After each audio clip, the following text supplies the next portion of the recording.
بخاری شریف کی حدیث ہے، صحیح کتاب.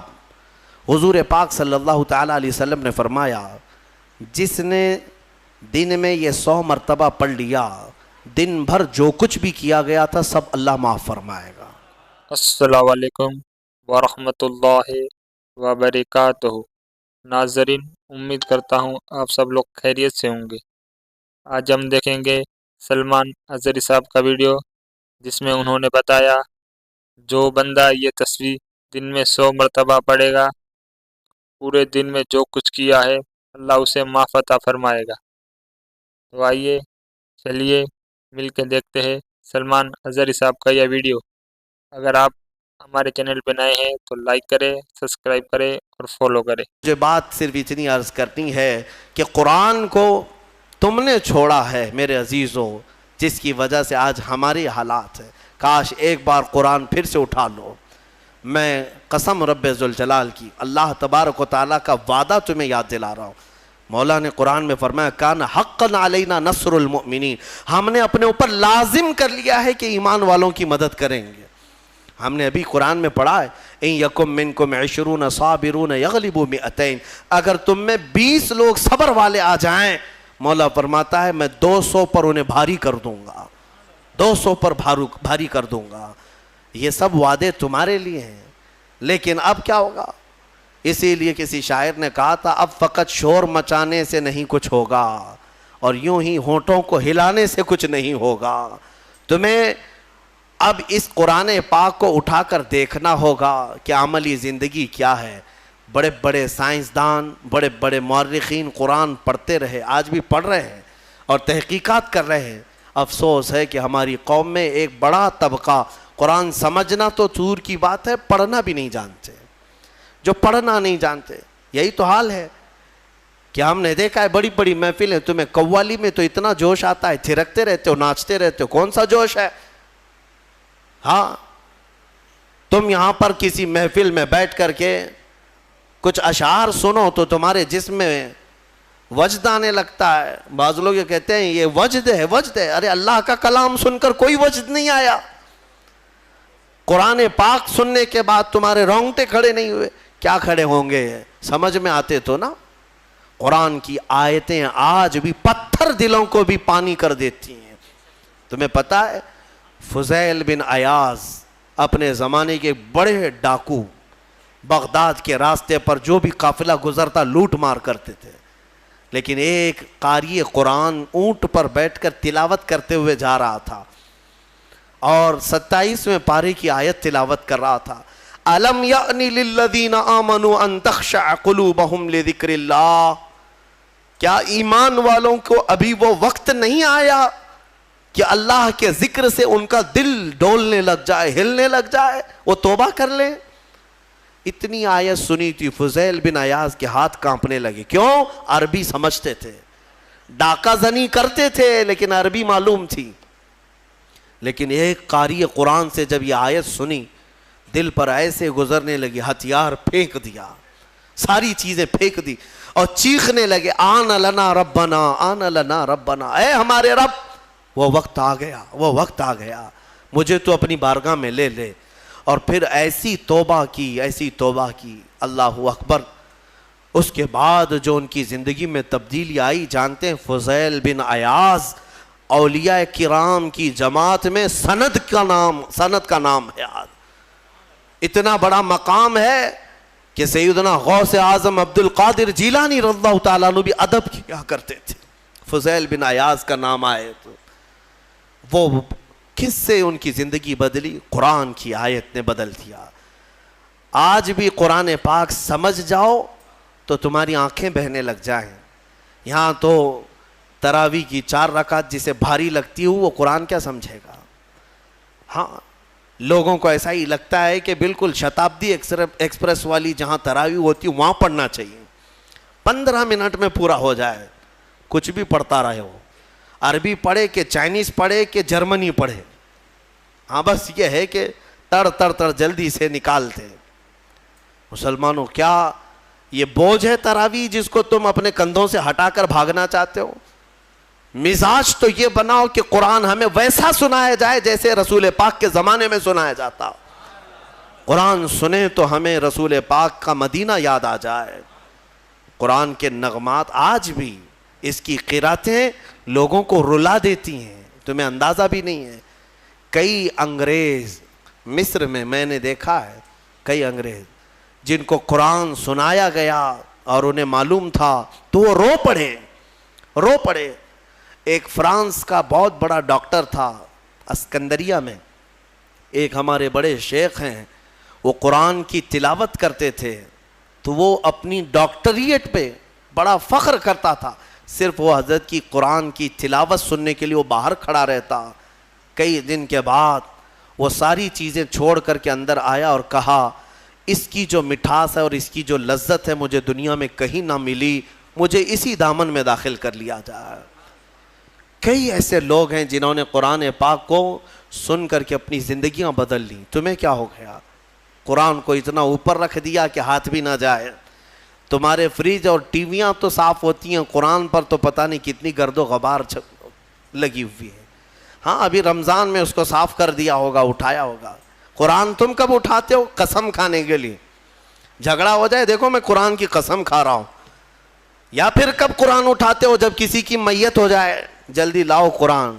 ارے یہ زندوں کے لیے اترا ہے قرآن, مردوں کے لیے نہیں. قرآن زندوں کے لیے ہے نا. ہاں مردوں کو ایصال ثواب تو ضرور کرائیں گے ہم, فائدہ تو پہنچے گا تلاوت کا, لیکن یہ ایصال ثواب کے لیے ہی نہیں. قرآن کہتا ہے ھدی للمؤمنین, مومنوں کی ہدایت کے لیے آیا ہے. ہدایت چھوڑ کر کے تم دکان کی اوپننگ کے لیے, گھر کی ٹھنڈک کرانا ہے, اوپننگ کرانا ہے, اور پھر ماں باپ کی میت ہو گئی ہے, اور پھر کیا ہے جھگڑے میں قسم کھانا ہے. یہی ساری چیزیں قرآن اٹھانے کی ہے. قرآن عظیم اللہ تعالیٰ کا وہ عظیم تحفہ ہے کہ پوری زندگی بھر اس پر رشک کرو گے تو بھی کم ہے. آج پوری دنیا میں کسی قوم کے پاس یہ کتاب نہیں ہے جتنی محکم کتاب تمہارے پاس ہے. سینہ تان کر کے کہہ سکتے ہیں ایسی کتاب کسی کے پاس نہیں ہے. اتنا بڑا ذخیرہ تمہارے پاس ہے اور تم اس کو پیچھے ڈالے ہوئے ہو. بچپن میں ہمارے بچوں کو جب مدرسہ بھیجتے ہیں ہم تو قرآن سینے سے لگا کر بھیجتے ہیں نا.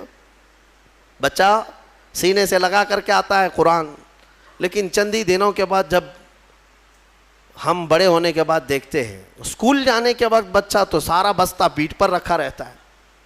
ہوتا یہی ہے نا, بستے میں ساری بکس کتابیں پیٹھ پر رکھا رہتا ہے, لیکن مدرسہ جب آتا ہے تو قرآن سینے سے لگا کر آتا ہے. شاید بڑوں نے, ہمارے بزرگوں نے یہ رواج رکھا ہوگا کہ بیٹا قرآن ہمیشہ سامنے ہونا چاہیے, قرآن ہمیشہ مقدم رہے, بعد میں سب. لیکن بڑے ہونے کے بعد یہ سامنے والی چیز پیچھے ڈال دیتا ہے, پیچھے والی چیز کو ہی اہمیت دینے لگتا ہے. ایک بات یاد رکھو, میں نہ کالج کا مخالف ہوں, نہ اسکول کا مخالف ہوں, نہ یونیورسٹی کا مخالف ہوں. ہاں کوئی بھی کالج کا, یونیورسٹی کا, کہیں کا اسٹوڈنٹ ہو میرے ساتھ بیٹھے, میں اس کے ساتھ انشاءاللہ ڈسکس ضرور کروں گا ہر ٹاپک پر. لیکن یہ برکت ہے صرف قرآن کی. الحمدللہ ہم نے قرآن پڑھا ہے تو قرآن کی برکت سے اللہ نے ہمیں سائنس کی بھی سمجھ عطا کی ہے, ہمیں میتھس بھی آتا ہے, ہمیں جیومیٹری بھی آتی ہے, ہمیں فزکس بھی آتا ہے تھوڑا بہت. میں یہ فخر کے لیے نہیں کہہ رہا, نہ ہی یہ غرور کے لیے کہہ رہا ہوں, بلکہ جو کچھ بھی اللہ نے ہمیں شدھ بدھ دی ہے وہ قرآن کی برکت سے عطا کیا. اور اعلیٰ حضرت فاضل بریلوی رضی اللہ تعالیٰ عنہ خود فرماتے ہیں ایسی ایسی کتابیں انہوں نے لکھ رکھی ہیں کہ آج کی بڑی بڑی یونیورسٹیوں کے پروفیسر حل نہیں کر پا رہے ہیں. ان کے میتھس کے بڑے بڑے ٹف فنڈے نہیں حل کر پا رہے ہیں. قبلہ پہچاننے کے علوم آج بھی کتاب لکھی ہوئی ہے, جیومیٹری پر لکھی ہوئی ہے, علم رمل پر, علم جفر پر اور زیجات پر, ایسے ایسے علم ہے جس کے نام بھی تم نے نہیں سنے ہوں گے. اور اعلیٰ حضرت یہ کہاں جا کر پڑھے تھے, کون سے مدرسے میں؟ یہ فن, یہ علوم آج پورے ہندوستان کے مدرسوں میں نہیں پڑھائے جاتے. اعلیٰ حضرت کہاں سے پڑھے؟ خود فرماتے ہیں یہ صرف اور صرف قرآن اور حدیث رسول کی برکت ہے. رسول پاک صلی اللہ تعالیٰ علیہ وسلم کے قدموں میں جو ہو گیا ہر علم خیرات میں ملا. میں یہ کہتا ہوں کہ نوجوانوں ضرور جاؤ, اسکول جاؤ, کالج جاؤ, یونیورسٹیوں میں جاؤ, ٹاپ کرو, پوری یونیورسٹی کو ٹاپ کرو. لیکن عقیدہ اور یقین یہ ہونا چاہیے کہ تم دنیا میں اگر عروج پر پہنچو گے تو شروعات تمہاری الحمدللہ رب العالمین سے ہونی چاہیے. یہاں سے ہو تو پھر دیکھو اللہ تعالیٰ تمہیں ترقی بھی دے گا اور برکت بھی عطا کرے گا. اللہ کریم ہمیں کہنے سننے سے زیادہ عمل کی توفیق عطا فرمائے۔ قرآن عظیم کی برکتیں اللہ تعالی ہم سب کو عطا فرمائے۔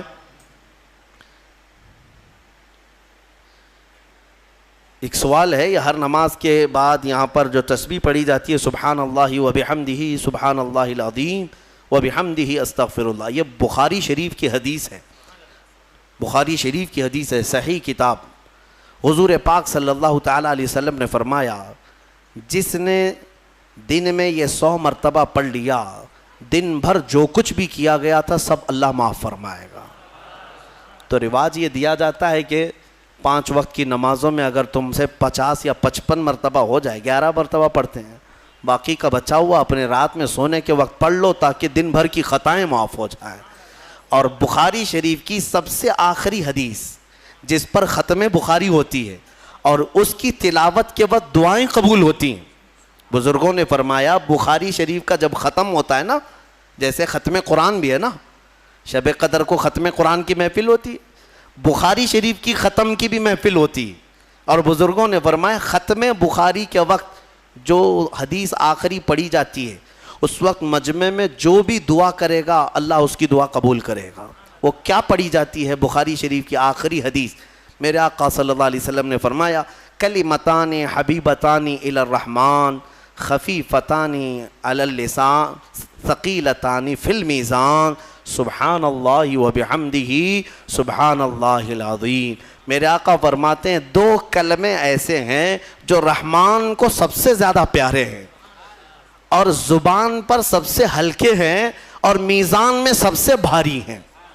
زبان پر بہت ہلکے ہیں، میزان پر سب سے بھاری ہیں۔ وہ 2 کلمے کیا ہیں؟ میرے آقا فرماتے ہیں سبحان اللہ وبحمدہ ایک کلمہ، سبحان اللہ العظیم دوسرا کلمہ۔ یہی ہے۔ ایک دوسری حدیث میں آگے وبحمدہ استغفر اللہ کا بھی اضافہ ہے۔